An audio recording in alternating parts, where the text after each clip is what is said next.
아, 자, 오늘도 우리 주님께서 우리에게 허락하신 좋은 날입니다. 우리 다 같이 찬송가 320장 같이 하시겠습니다. 찬송가 320장 나의 죄를 정케 하사 주의 일꾼 삼으신 320장입니다. 우리 같이 찬송하시겠습니다. 나의 죄를 정케 하사 주의 일꾼 삼으신 구세주의 넓은 사랑 항상 찬송합니다. 나를 일꾼 삼으신 주 크신 능력 주시고 언제든지 주 뜻대로 사용하여 주소서. 내게 부어 주시려고 은혜 예비하신 주의 은혜 채워주사 능력 있게 하소서. 나를 일꾼 삼으신 주 크신 능력 주시고 언제든지 주 뜻대로 사용하여 주소서. 죄의 짐을 풀어주신 주의 능력 그도다. 나를 피로 사신 예수 내 맘속에 오소서. 나를 일꾼 삼으신 주 크신 능력 주시고 언제든지 주 뜻대로 사용하여 소서. 주여 내게 으로 충만하게 채우사 생명수가 강물처럼 흐르게 하옵소서. 나를 일꾼 삼으신 주 크신 능력 주시고 언제든지 주 뜻대로 사용하여 주소서. 주여 내게 성령으로 주여 내게 성령으로 충만하게 채우사 생명수가 강물처럼 흐르게 하옵소서. 나를 일꾼 삼으신 주 크신 능력 주시고 언제든지 주 뜻대로 사용하여 주소서.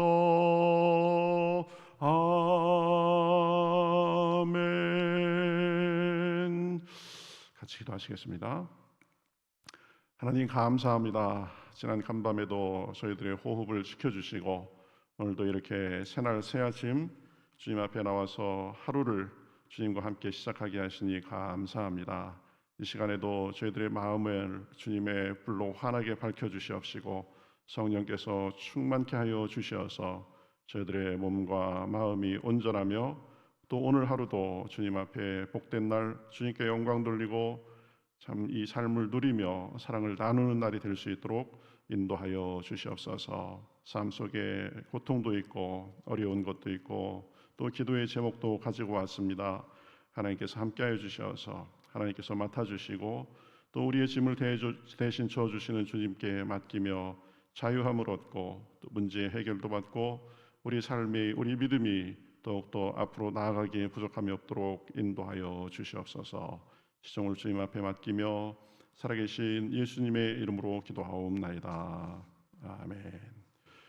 자, 우리 성경 말씀 사도행전 13장 20절에서 23절 보도록 하겠습니다. 사도행전 13장 20절에서 23절.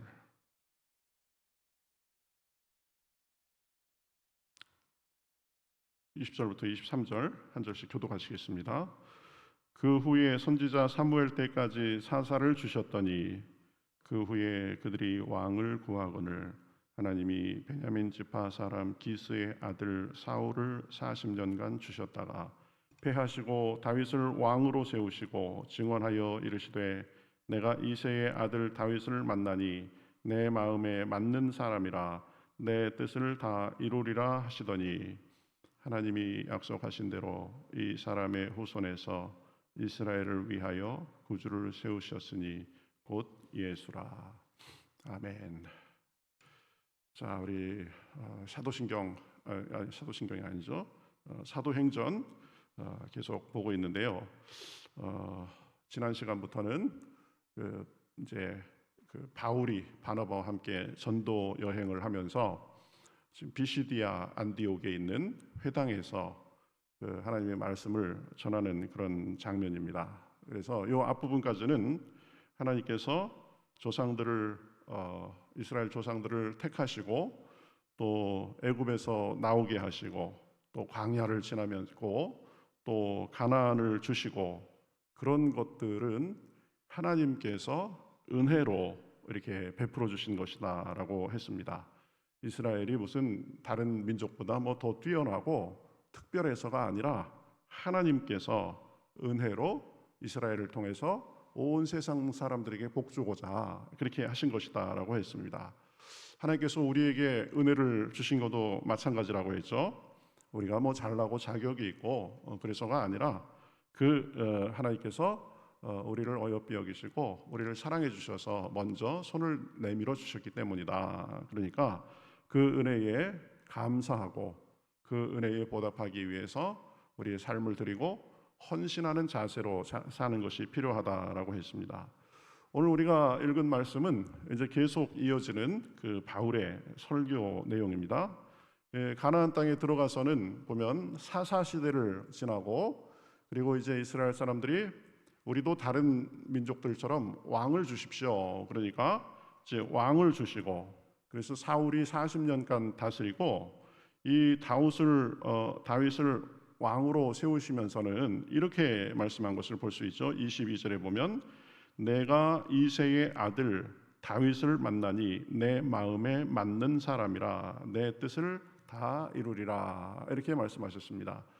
이 다윗을 보니까 아주 내 마음에 딱 맞다. 그전 번역에는 내 마음에 합한 사람이라 그랬죠. 내 마음에 합한 사람이다. 그래서 그가 내 뜻을 다 이룰 것이다. 자기 뜻대로 사는 것이 아니라 내 뜻을 다 이룰 것이다. 이렇게 말씀하셨는데요. 이 말씀은 우리에게 굉장히 중요한 의미가 있습니다. 다윗이 하나님께 그 사랑을 받고 성군으로서 이스라엘의 가장 위대한 왕으로 기억되는 이유는 먼저 다윗이 하나님의 마음에 합한 사람이었기 때문이다라는 것입니다.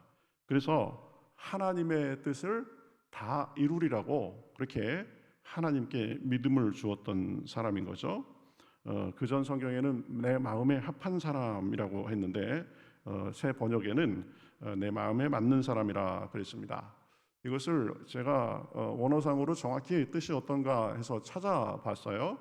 그랬더니 내 마음을 따르는 사람 이렇게 번역할 수 있습니다. 내 마음을 뒤따르는 사람 이렇게 이야기를 할 수 있습니다. 그러니까 이 하나님의 마음에 합하기 위해서는 어때야 되느냐?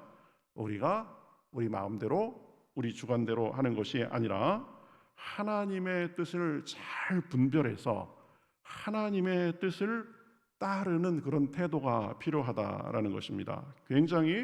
이것은 굉장히 중요한 점입니다. 그저 나름대로의 열심을 내고 나름대로의 신앙을 생활을 하는 것보다 중요한 것이 하나님의 뜻을 먼저 알아야 되는 거죠. 하나님의 뜻을 구하고 하나님의 뜻을 파악해야 되는 거죠. 그래서 그 하나님의 뜻을 분별해서 그 뜻을 따르며 사는 삶이 하나님의 마음에 맞는 사람, 하나님의 마음에 합한 사람이다라는 것입니다. 여러분, 이 말은 여러분도 들어보셨을 거예요. 속도보다 중요한 것은 뭐라고 그러죠? 방향이다. 그죠? 빨리 가는 것보다 중요한 건 뭐예요? 방향을 제대로 잡아서 가는 거죠. 내가 지금 서울 가려고 생각했는데 막 시간이 늦어가지고 막 급하게 열차를 타다 보니까 부산행을 탔습니다. 그러면 간 만큼 손해인 거죠. 그렇죠? 신앙생활도 마찬가지다. 보면 하나님의 뜻을 잘 분별해서 하나님의 뜻에 맞는 방향으로 가면 그러면 자기에게 이익인데, 하나님의 뜻은 지금 이쪽인데 자기 스스로 여기라고 생각하고 이쪽으로 가면 그만큼 마이너스가 될 수 있다라는 것입니다. 우리 사람들 간의 관계에서도 마찬가지죠. 누군가 나에게 뭔가 그래도 열심히 해주려고 하는 것 같은데 보면 내 마음에 원하는 거하고 이게 핀트가 잘 안 맞으면 좀 답답하죠. 그렇죠? 양에 차지 않죠. 내 마음은 그게 아닌데 보면 내 마음을 좀 더 알아가지고 가려운 곳을 정확하게 긁어줬으면 좋겠는데, 그렇죠? 누구 보고 등 긁어달라고 그러는데 여기야? 아니야. 여기야? 아니야. 자꾸 딴 데 긁으면 아주 더 가렵고 별로 안 좋은 거죠. 양에 차지 않는 거죠. 그런 것처럼 우리가 방향을 잘못 잡으면 하나님의 뜻을 파악하지 않고 우리 나름대로의 신앙생활을 하면 그렇게 될 수 있다라는 것입니다. 여러분, 인간관계에 있어서도 그 사람 상대방이 원하는 것이 무엇인가를 아는 것이 굉장히 중요합니다. 난 당신 관심이 뭔지 필요 없어. 그냥 내가 이거 줄 테니까 받으려면 받고 말려면 말아.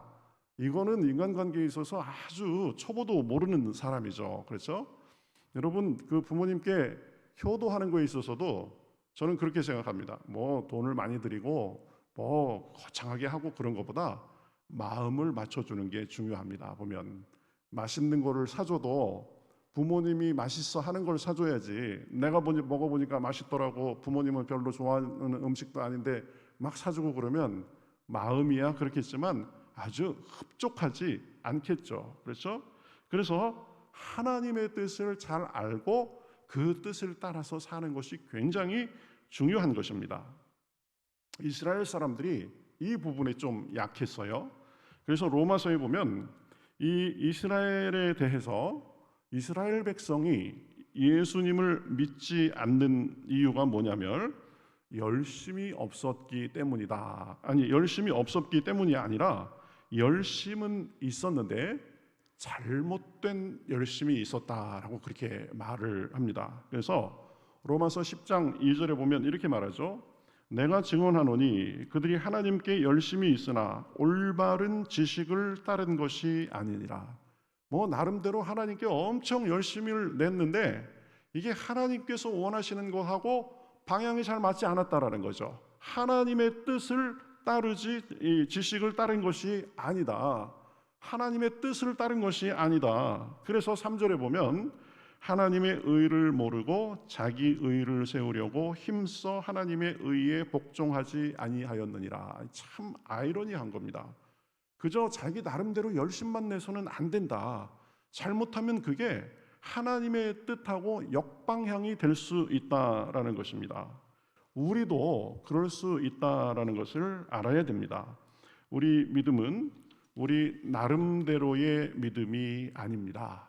스스로 그저 수양하고 도 닦고 그런 것이 아닙니다. 명상하고 그런 것이 아닙니다. 하나님의 뜻과 말씀에 근거한 믿음이어야 된다라는 것입니다. 그 말씀에 근거한 생각이어야 되고 그 말씀에 근거한 언행이어야 된다라는 것이죠. 하나님의 말씀이 뭐 여러 가지의 조항과 여러 가지의 규정이 있습니다. 그것을 예수님께서 명확하게 요약하셨죠. 제가 주일에도 말씀드렸는데 하나는 하나님을 사랑하는 것입니다. 또 하나는 이웃을 사랑하는 것입니다. 이것이 우리 삶의 중요한 두 축이 돼야 되는 거죠. 이러한 마음의 정신을 따라서 사는 것, 이것이 하나님의 마음에 합한 사람이다라는 것입니다. 하나님을 온 마음과 정성과 뜻과 힘과 목숨을 다해서 섬겨야 됩니다. 내 기준 정해놓고 내 한계 정해놓고 나는 이 정도면 된다라고 생각해도 그것이 하나님의 뜻에 차지 않으면 그것이 바람직하지 않은 모습이죠. 그래서 하나님의 뜻에 맞게 최선을 다해서 섬겨야 되는 것입니다. 그래서 하나님을 잘 섬기고 하나님을 사랑하기 위해서 모여서 예배드리고 말씀 듣고 기도하는 일에 가장 기본적으로 힘을 써야 되죠. 그리고 우리가 받은 직분, 사명 이런 것을 감당하기 위해서 애써야 됩니다. 그저 기분 내키는 대로 형편되는 대로 하는 것이 아닙니다. 우리의 마음을 다하고 목숨을 다하고 뜻을 다하고 힘을 다해 섬기는 것입니다. 우리의 태도가 늘 하나님 앞에 그런 사는 자세가 되어야 되는 거죠. 또 다른 하나는 이웃을 사랑하는 것입니다. 나는 하나님만 보고 산다. 그거 틀린 말 아닙니다. 그게 다른 사람과의 관계에 대해서는 등한히 해라. 이런 것이 아니죠. 이웃을 내 몸과 같이 사랑해야 합니다. 마음에 드는 사람, 그렇지 않은 사람, 사람이기 때문에 우리는 좋은 사람, 나쁜 사람, 그냥 본능적으로 딱 끌리는 사람, 그렇지 않은 사람, 저 사람은 나하고 맞는 사람, 저 사람은 나하고 안 맞는 사람, 저 사람은 좀 그렇다 다 생각합니다. 그런데 거기서 멈추면 안 되죠. 보면 마음에 드는 사람, 들지 않는 사람, 잘난 사람, 못난 사람 구분하지 않고 최선을 다해서 사랑하고 섬겨야 된다라는 것이죠. 마태복음 5장 46절부터 보면 예수님께서 이렇게 말씀하시죠. 너희가 너희를 사랑하는 자를 사랑하면 무슨 상이 있으리요? 세리도 이와 같이 하지 아니하느냐. 그저 내 마음에 맞는 사람, 나를 사랑하는 사람, 내가 사랑하는 사람, 그 사람들에게만 우리의 호의를 보이고 친절을 베풀고 가깝게 지내고 그러면 그건 일반 사람들하고 다른 바가 없다라는 거죠. 때로는 우리 마음을 상하게 하고 좀 아직은 여러 가지로 부족한 점이 있어 보이는 사람도 사랑하고 품어줘야 되는 것입니다. 내 마음을 아프게 하는 사람도 그 사람은 내 마음을 아프게 했으니까 그 사람하고 나하고는 딱 벽을 쌓고 그렇게 사는 것이 아니라 오히려 복 빌어줘야 됩니다. 복을 빌어 원수를 위하여 기도하라 그렇죠? 너희를 핍박하는 자를 위하여 축복하라 그랬죠? 그러면 그 사람들을 위해서 복 빌어주고 축복해주고 그러면 그 사람에게 그것이 합당하면 그 사람에게 가고 그렇지 않으면 그게 누구한테로 돌아오죠? 우리한테로 돌아오는 거죠. 그렇죠? 우리를 속상하게 하고 우리에게 원수같이 구는 사람들 그 사람을 위해서 우리가 기도하고 복 빌어줄 수 있어야 된다. 그러면 우리의 기도를 통해서 그 사람이 변화될 수도 있고 또 그 사람이 거기에 합당하지 않으면 우리가 빌어준 그 복이 우리에게 온다라는 것입니다. 여러분 바울이 어떻게 변했을까? 바울이 어떻게 변했을까? 이렇게 보는 사람도 있어요. 스데반이 죽을 때 기도하고 죽었죠. 그렇죠? 주여 저들의 죄를 사하여 주옵소서. 이렇게 기도하고 죽었죠. 그 스데반의 죽는 순간에 그 현장에 누가 있었습니까? 사울이 있었죠. 스데반의 기도를 통해서 사울이 변했을 수도 있다. 이렇게 우리가 생각할 수도 있습니다. 그러니까 죽는 순간에도 그 사람들을 위해서 기도하니까 그러한 역사가 일어나더라라는 것입니다. 여러분 기억해야 됩니다. 우리는 하나님 앞에 한없는 사랑을 받은 사람들입니다. 그러니까 우리가 사람들에 대해서도 우리가 무조건적으로 사랑할 수 있어야 됩니다. 그게 안 되니까 내가 아직 부족하구나라는 걸 깨닫고 하나님 저를 좀 불쌍히 여겨주셔서 저도 사랑하게 하시고 품어주게 하시고 그러는 거죠. 이에는 이, 눈에는 눈, 그거는 기독교의 정신이 아닙니다. 유대교의 정신입니다. 여러분 구약의 정신입니다. 신약에 오면 원수를 위하여 기도하고 너희를 핍박하는 자를 위하여 축복하고 기도하라라는 것이 그것이 우리의 삶의 자세가 되어야 되는 것입니다. 그래서 가장 가까운 이웃이라고 할 수 있는 가족들에게도 그런 태도로 대해야 됩니다.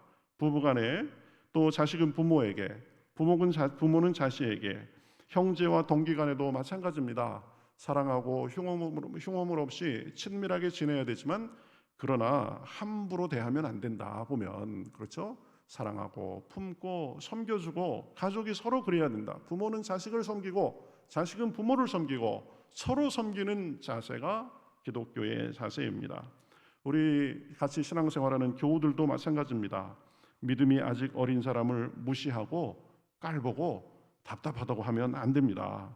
기독교는 먼저 된 자가 나중된 자를 섬기는 것입니다. 높은 자가 낮아져서 낮은 사람을 섬기는 것입니다.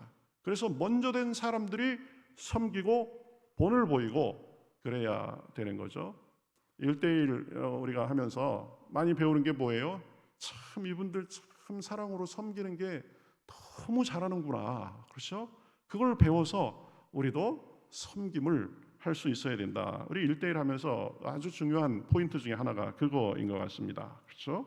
윗사람이 아랫사람을 섬김으로 본을 보여야 된다. 모르는 사람에 대해서도 소 닭보듯 하지 말고 다 보면 하나님 안에 하나님이 지으신 다 피조물들이다 생각하고 섬기고 살펴주는 자세를 가져야 됩니다. 그럴 때 이 세상이 하나님께서 보시기에 더 따뜻하고 온전한 세상이 될 수 있겠죠. 다윗 같은 경우가 그런 사람이었죠. 자기를 죽이러 따라다니는 사울에 대해서도 몇 번의 죽일 기회가 있었지만 내가 어떻게 하나님의 기름 부음 받은 자를 어떻게 내가 해치겠느냐 하면서 해치지 않았던 것을 볼 수 있습니다. 자기를 배신해서 따라다니고 마음을 아프게 했던 압살롬도 용서하고 그랬던 것을 볼 수 있습니다. 그러니까 다윗은 참 보면 하나님께 의지하는 사람이었었고 또 하나님께 사랑받은 만큼 사랑을 나누고 섬기고 이런 태도가 있었던 거죠. 그렇게 철두철미 하나님의 뜻을 따라서 사니까 하나님의 마음에 합한 사람이다라는 그런 평가를 받고 하나님께서 그래서 다윗의 왕위가 영원하리라 그렇게 약속하셨죠. 그리고 23절에 있는 것처럼 예수님이 다윗의 자손으로 탄생하게 된 것입니다. 여러분, 다윗은 하나님의 마음에 맞는 사람, 하나님의 마음에 합한 사람이었습니다. 우리의 모습은 어떤가 살펴봐야 됩니다. 실수와 약점이 없을 수 없지만 신앙은 우리 기준이 아닌 하나님의 기준을 따르는 것입니다. 하나님의 마음에 맞게 해야 됩니다. 이스라엘처럼 하나님의 뜻도 모르고 하나님에 대한 지식도 없이 자기 주관으로 잘못된 열심을 쫓으면 안 됩니다. 다윗처럼 하나님의 마음을 쫓아야 됩니다. 그래서 우리가 열심히 말씀도 보고 묵상도 하고 제가 말씀도 전하고 그런 이유가 뭐예요? 우리가 하나님의 뜻을 잘 알아서 하나님의 방식대로 믿고 하나님의 방식대로 생활하자라는 거죠. 물론 하나님께서 먼저 우리에게 은혜를 베풀어 주셔서 우리가 하나님의 자녀가 되었습니다. 은혜가 가장 바탕에 깔려 있습니다. 은혜로 우리가 삽니다.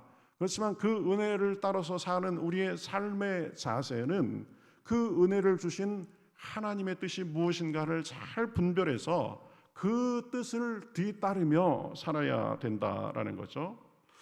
목회자로서 사실은 제가 제일 많이 신경 쓰고 고민하는 것이 그것입니다.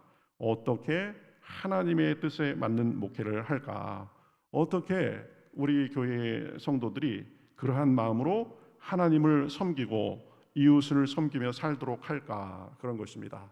그래서 제가 웬만하면 강해 설교를 하고 성경 내용 그대로의 핵심 내용을 전하기 위해서 애쓰는 이유도 그것입니다. 저도 설교자인데 제 마음대로 설교하면 안 되잖아요. 말씀을 여러분에게 잘 풀어서 하나님의 뜻을 잘 알도록 해야 되잖아요. 그렇지만 그런 것들 속에서 하나님의 뜻이 드러나서 우리가 하나님의 뜻에 합한 사람, 교회가 되도록 이끌려고 늘 애쓰고 그렇게 하는 거죠. 오늘도 여러분 우리가 기도하면서 하나님, 저도 다윗처럼 하나님의 마음에 맞는 사람, 내 뜻이 아니라 하나님의 뜻을 따르는 사람이 되게 하여 주소서. 기도하면서 우리 삶에 하나님의 뜻을 따라서 많은 열매 맺고 주님께서 기뻐하시고 늘 하나님께서 주시는 기쁨과 소망이 넘쳐나시기를 주님의 이름으로 축복합니다. 아멘. 우리 찬송가 516장 우리 같이 찬송하겠습니다. 옳은 길 따르라 의의 길을. 516장입니다.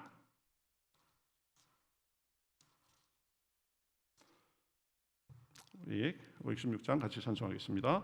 옳은 길 따르라 의의 길을 세계 만민의 참된 길 이 길 따라서 살 길을 온 세계에 전하세 만 백성이 나갈 길 어두운 밤 지나고 동튼다 환한 빛 보아라 저 빛 주 예수의 나라 이 땅에 곧 오겠네 오겠네 주 예수 따르라 승리의 주 세계 만민이 나아갈 길과 진리요 참 생명 내 창검을 부수고 다 따르라 화평왕 어두운 밤 지나서 동튼다 환한 빛 보아라 저 빛 주 예수의 나라 이 땅에 곧 오겠네 오겠네 놀라운 이 소식 알리어라 세계 만민을 구하려 내 주 예수를 보내신 참 사랑의 하나님 만 백성이 따를 길 어두운 밤 지나고 동튼다 환한 빛 보아라 저 빛 주 예수의 나라 이 땅에 곧 오겠네 오겠네 고난 길 헤치고 찾아온 길 많은 백성을 구한 길 모두 나와서 믿으면 온 세상이 마침내 이 진리에 살겠네 어두운 밤 지나고 동튼다 환한 빛 보아라 저 빛 주 예수의 나라 이 땅에 곧 오겠네 오겠네 아멘.